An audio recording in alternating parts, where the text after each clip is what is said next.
Hello and welcome back to Born to Rant. I'm Brandon. And this week we are going to be diving into a movie that manages to blend old school adventure filmmaking and the art style of Hellboy creator Mike Mignola, and the movie that, along with 2000's Titan A.E. and 2002's Treasure Planet, killed animated science fiction movies. That's right, today we are diving deep into Disney's 2001 sci-fi epic Atlantis, The Lost Empire, directed by Gary Trousdale and Kirk Weiss, and starring Michael J. Fox, James Garner, Cree, Don Novello, Phil Morris, Jim Varney, and Leonard Nimoy. We'll take a look at the movie's production process, its mildly disappointing box office return and canceled follow-up series and sequel, everything that keeps all of us coming back to the movie, and its legacy 25 years later.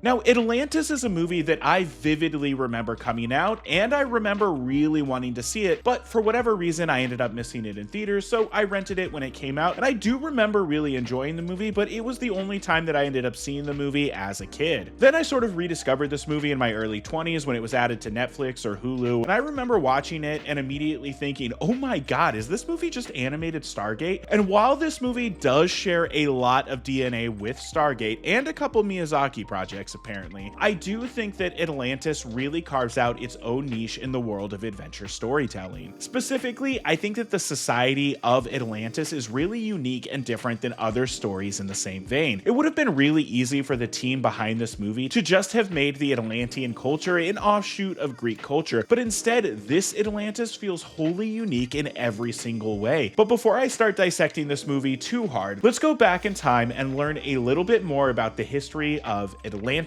the Lost Empire. And it all begins in an unnamed Mexican restaurant in Burbank, California, when Don Hahn, Gary Trousdale, Kirk Weiss, and Tab Murphy had lunch together in 1996 after they just finished working on The Hunchback of Notre Dame, and they were all trying to figure out what exactly their next project should be. The conversation immediately started with wanting to do something completely different than Hunchback and Beauty and the Beast. So no songs, no big fantasy, they wanted to do something a little bit more grounded, and as they talked, they all started remembering their love of the live action adventure movies that Disney was making in the 50s and 60s, stuff like 20,000 Leagues Under the Sea and Swiss Family Robinson. And slowly, over the course of the next several years, the story of Atlantis started to take shape. The team secured a total budget of about $120 million from Disney. While Murphy got to work on the script, everyone else got to work on character designs, the voice cast, and well, everything else that goes into an animated movie. Mark Okrand, who developed the Klingon language for Star Trek, was hired to create the Atlantean language, and I really love how it turned out. It actually feels very distinct, but also like a blend of a bunch of other cultures. Early on, the decision was also made that Atlantis would not be produced in the typical Disney animated movie aspect ratio, and instead be produced in anamorphic widescreen. Apparently, Raiders of the Lost Ark was a big influence on this decision being made, and in watching the movie back, you can definitely tell they were thinking about Indiana Jones a lot while making this movie. The team also hired Hellboy comic creator Mike Mignola to be one of their production designers, and when he showed up, he was kind of blown away by how much the characters already were inspired by the look of his art. Like, there's this great story that he's told about seeing a rough cut of the movie for the first time, and he told the person sitting next to him that the characters had great hands, and they were like, yeah, they're your hands. We had a whole meeting about how to draw your hands. And that's just so weird and cool. And I really do think that Mignola's influence on the movie is another thing that really helps set it apart. There aren't really any other Disney movies or animated movies in general really that look like this. In a lot of ways, it looks more like an adventure comic than it does an animated movie. Atlantis was also one of the first Disney animated movies to rely heavily on computer animation to help tell the story. And I think that the 3D animation and 2D animation work together really well throughout this movie. Like, you can tell that the CG shots really are there just to make that single image feel more grand and make it stand out from the animated world just a bit. To me, it makes a lot of sense that the Kraken is this 3D mechanical beast, and seeing it blows our characters' minds. Honestly, the behind-the-scenes stories surrounding Atlantis are a little boring because there just really wasn't any drama when making this movie. We're talking about two directors who got an animated movie to be nominated for Best Picture with Beauty and the Beast. No one seems to have been sweating this movie's production. Like, the team had shirts made that said Atlantis, fewer songs, more explosions. Everyone felt very confident in the movie.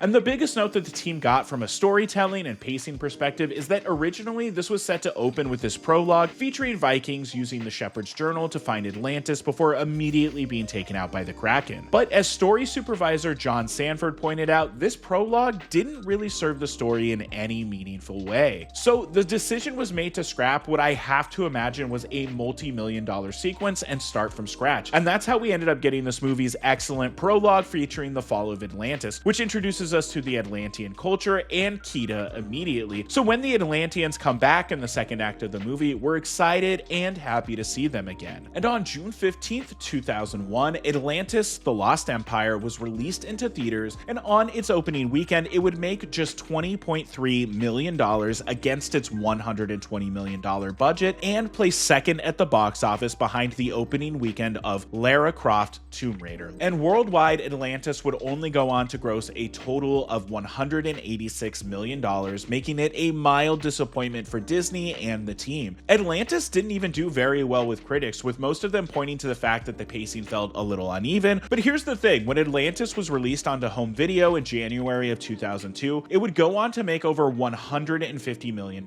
which I have to imagine easily made this a profitable movie for Disney, which kind of begs the question, if it ended up becoming a hit, why didn't we get more Atlantis outside of the direct-to-DVD sequel that was just 3 episodes of a scrapped animated series stitched together?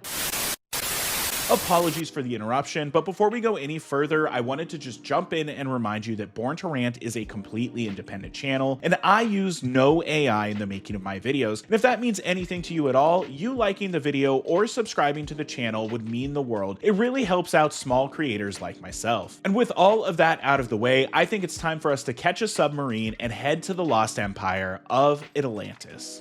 What else have you got in there? Notepads, fuses, wicks, glue, and paper clips, big ones. Now, if we're talking about what keeps all of us coming back to Atlantis, I think it really boils down to 3 main factors: the animation, the characters, and the story. And the animation for this movie is absolutely beautiful. I really think that the influence of Mike Mignola really sets the look of this movie apart from other animated movies. And honestly, all of the action set pieces in this movie look incredible, from the destruction of the Ulysses at the hands of the Kraken, to the Firefly destruction of their camp, and the final battle is just on another level, from the explosions to the airship maneuvering, and especially Rourke's crazed eyes as he and Milo have their final showdown. All of it just looks absolutely incredible. Actually, the final shot of this movie is also insane. We get this huge pullout of Milo and Kita standing on top of this temple to see the whole of Atlantis as a functioning society again. Basically, the shot begins with one 16-inch piece of paper showing a close-up of Milo and Kita. As the camera pulls away from the shot, it becomes the equivalent of an 18,000-inch piece of paper composed of a bunch of smaller pieces of paper. Honestly, it kind of breaks my brain to even think about. I also really like how this movie handles the designs of each character. Every single character in this movie has a distinct look, personality, and voice. Milo is supposedly a little bit of a self-portrait of supervising animator John Pomeroy, but honestly, I think he bears a little more than resemblance to my boy Daniel Jackson from Stargate. I also think that having Michael J. Fox voice this character was a stroke of genius. He just brings so much emotion and personality to this character and really makes Milo come alive. On the other side of the coin, we've got Lieutenant Rourke, voiced by the one and only James Garner, and supposedly Rourke is loosely modeled after other characters Garner had played throughout his career, but to me, all I see is a military version of McLeach from Rescuers Down Under. But I do think that Rourke is an excellent antagonist. He's got this kind of smarmy quality, and from the first moment we meet him, you're pretty convinced he'll end up betraying Milo by the end of the movie, and that's exactly what happens. But I really love how Garner plays this performance, especially in the second half of the movie once the turn has happened. And teamed up with Rourke is Claudia Christian as Lieutenant Helga Katrina Sinclair, who really fits the kind of femme fatale role of the noir movies of the 40s and 50s really well. But she's also just a badass and ends up being one of the main reasons our heroes succeed at the end of the day. Nothing personal. The rest of the team is filled out by Don Novello as Vinny Santorini, who's basically doing his Father Guido character from SNL, and it just fully rocks. Also, apparently 99.9% of his lines ended up being improvised. Well, as far as me goes, I just like to blow things up. Then there's Phil Morris as Dr. Joshua Strongbear Sweet, and I just love Dr. Sweet and how nice he is and how fast he talks. I hate fish, hate the taste, hate the smell, and hate all them little bones. Here, I'm gonna need you to fill these up. There's also Jacqueline Obradors as Audrey Ramirez, who's just a really fun, tough tomboy character. Tooth for flinching.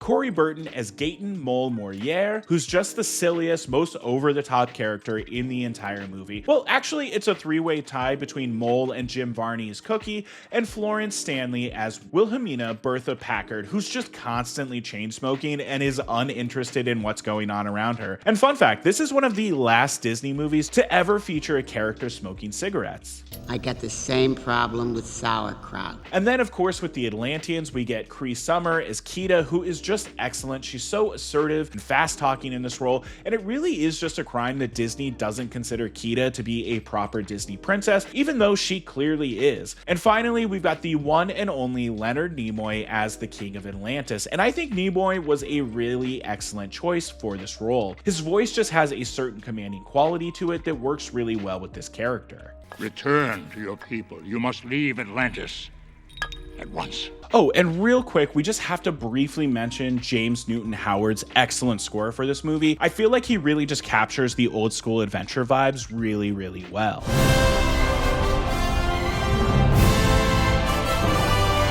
Now, as for the story of Atlantis, the Lost Empire, I think aside from some pacing issues, it works incredibly well. Now, is it borrowing heavily from Stargate? Absolutely. I mean, Milo is an academic linguist struggling to get his peers to believe his outlandish ideas, only for a mysterious woman to show up and whisk him away on the adventure of a lifetime. I mean, we even get this scene of Milo and Kita looking at ruins and him translating for her because she can't read her people's own language. Even the mission logo on the crew's uniforms is damn near identical to the Stargate logo. But even though Stargate's structure seems to have been a main inspiration for the movie, it is obviously not the only inspiration to be found here. Clearly, the stuff with the team and the Kraken is inspired by 20,000 Leagues Under the Sea. Now, if I have one problem with this movie, it's that I think the pacing is a little wonky. I think it was trying to go for the Raiders of the Lost Ark style of giving us a new action set piece and cliffhanger every 15 to 20 minutes, but it ends up feeling just a little uneven to me. Like, the action set piece with the Kraken is absolutely insane and so cool, and honestly, it's kind of shocking to see because hundreds of crew members die in this explosion. But then we go into our team trekking through the cave system, and the energy just starts to dip a bit. It tries to keep it up with a couple of jokes and fun scenes, like Milo being able to fix the digger's boiler, but it does largely feel like a dip in energy to me, and it feels like we could have instead just started with the team camping overnight, warming up to Milo, and then the Firefly attack happening.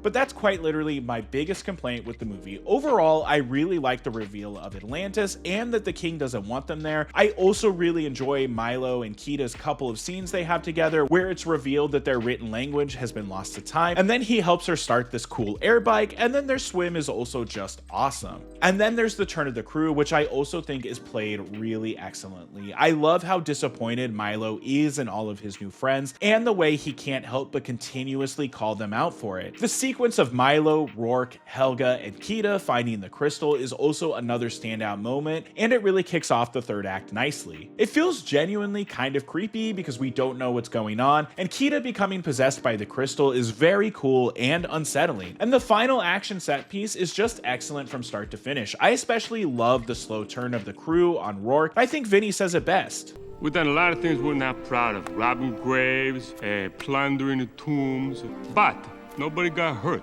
But the way that everyone comes together and reactivates the air bikes to go after Rourke and save Kita is just awesome. And the final battle sequence is a visual spectacle from start to finish. Like I said, the explosions look cool, but for me, it really is the way that Rourke starts to look fully insane by the end of this sequence. And the movie ends with this excellent shot of Atlantis back to its former glory, but still hidden away from a world not yet ready to handle its awesome power. So 25 years later, what is the legacy of Atlantis, the Lost Empire? Well, I think it holds kind of an interesting spot in film history. It's the middle chapter of a really interesting run of animated sci-fi movies that would flop, sandwiched in between Titan A.E. and Treasure Planet, which we'll talk about in a couple of weeks. But overall, this movie seems to have really gained a cult following over the years. Like I said, it made over $150 million from home video sales alone, and that was in the early 2000s. And I have to imagine that in the decades since, it's only grown in popularity, with millennials showing this movie to their kids as they get older. It also feels like these movies were maybe just a little ahead of their time, because obviously in 2026, things like anime are bigger than ever, and even Invincible over on Amazon is a huge show. Now, obviously, those aren't straightforward animated science fiction stories, but realistically, they're not that far off either. But let me know in the comments, what do you think of Atlantis: The Lost Empire? Do you also link it with Titan A.E. and Treasure Planet? Do you agree that it has a lot in common with Stargate? If you've made it this far into the video, thank you for watching, and as always, a very special thank you to my supporters on Patreon. You all truly keep this channel running. There's a link to the Patreon in the description below if you'd like to learn more. Please don't forget to like and subscribe. It really helps small independent channels like myself out. And that's gonna do it for Born to Rant this week. Okay,